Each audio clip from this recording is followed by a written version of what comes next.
Folks, if you haven't heard about Anchor, it's the easiest way to make a podcast. I'll explain. Number one, it's absolutely free. Means you don't pay a dime out of pocket. Number two, you can use creation tools to record and edit your podcast right from your phone or computer, like I'm doing with my phone. Number three, if you want to hear it on multiple platforms, Anchor can do that for you. So you can hear it on Apple Podcasts, Spotify, among others. And the thing is, you can make money without anybody listening. As little as that. And everything you need to do is to make a podcast is all here. To get started, please download the free Anchor app or go to anchor.fm to get started. You'll be glad you did. In part 5 of the 2020 Canes opponent preview series, we're going to preview the Pitt Panthers, our opponent, in Hard Rock Stadium on October 17th.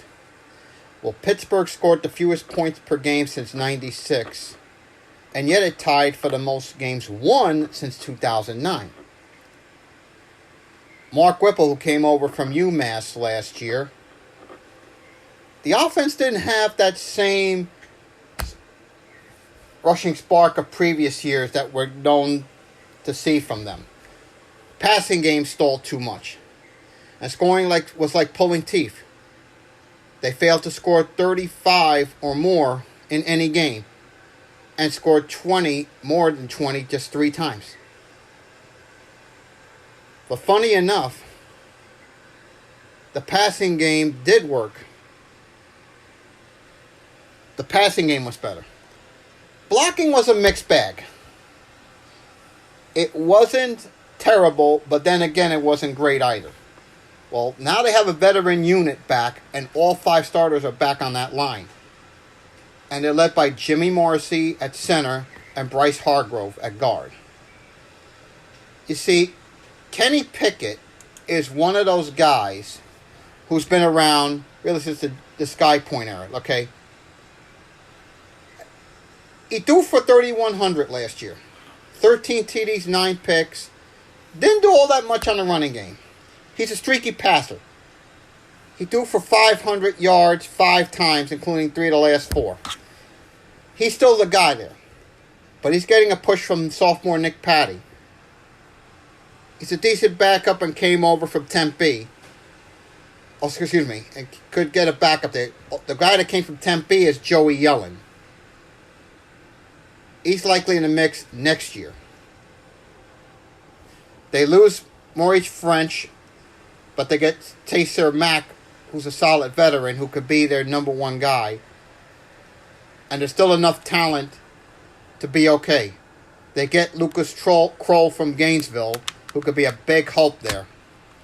Now, the running game went from 30 touchdowns and almost 3,200 yards in 2018 to 1,544 and 11 touchdowns last year.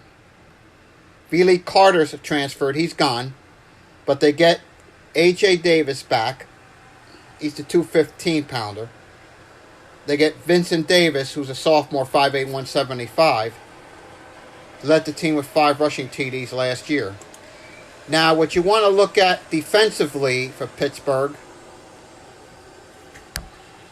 if they don't have the most productive pass rushing D-line in college football, some other team has to be doing it. This is a solid defensive line, NFL size.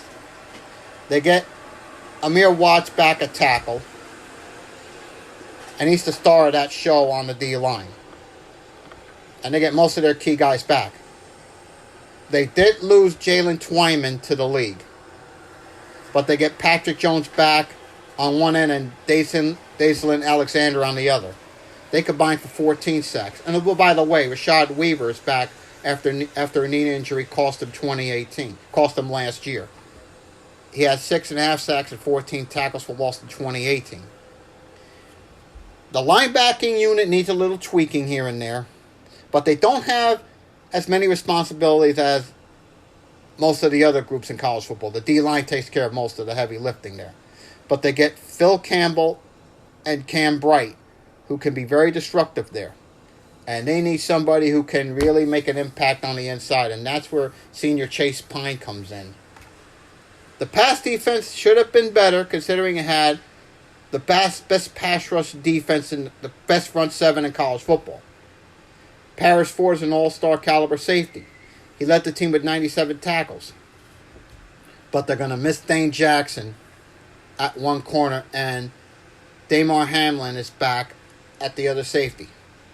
There has to be more picks, and it needs to start with Damari Mathis at corner. He was second on the team last year behind Fort with 2 picks. Pittsburgh's top players to know. Of course, I told you earlier, on the O-line, Jimmy Morrissey. He's an all-ACC center there. And they have 4 starters back.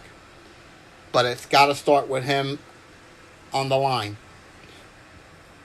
After that, you got Bryce Hargrove, Taysir Mack, Kenny Pickett, and A.J. Davis. All those players I just mentioned are seniors. Their best defensive player is Rashad Weaver.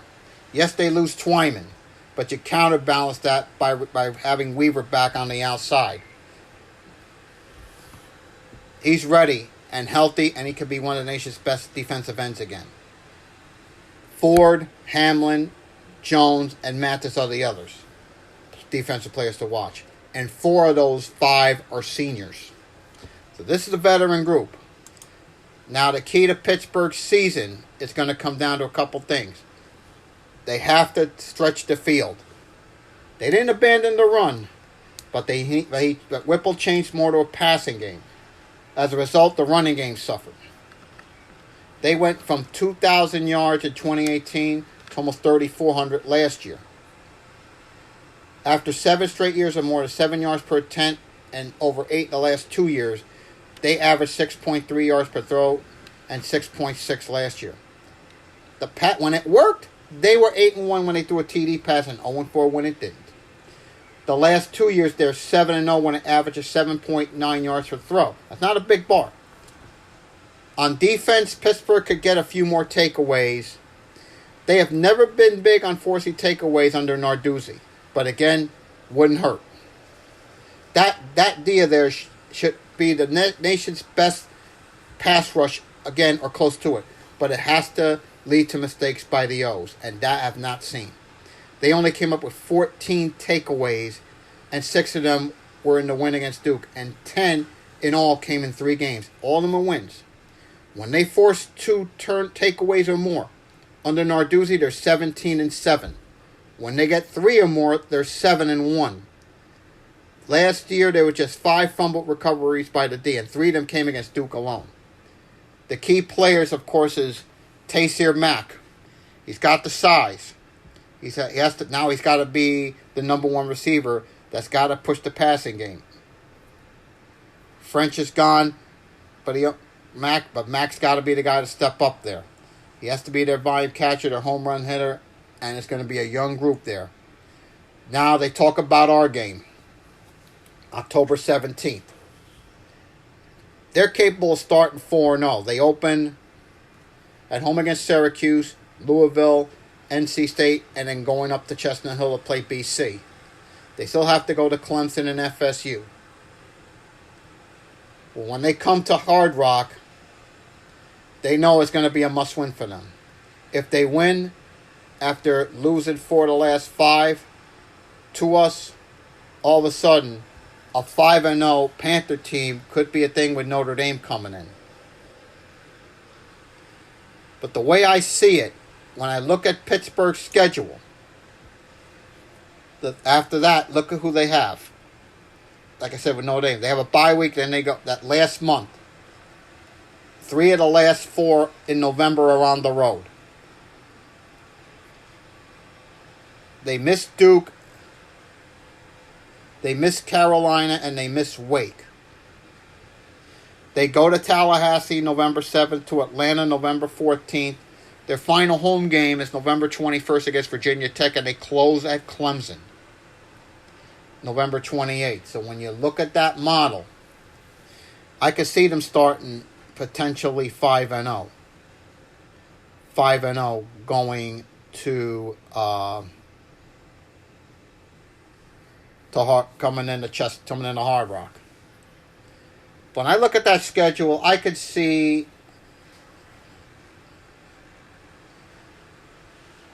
an 8-3 Pittsburgh team with a veteran group in 2020. So my prediction for Pittsburgh's 8-3 in 2020. Part 6 of the series, I'm going to preview the Virginia Cavaliers.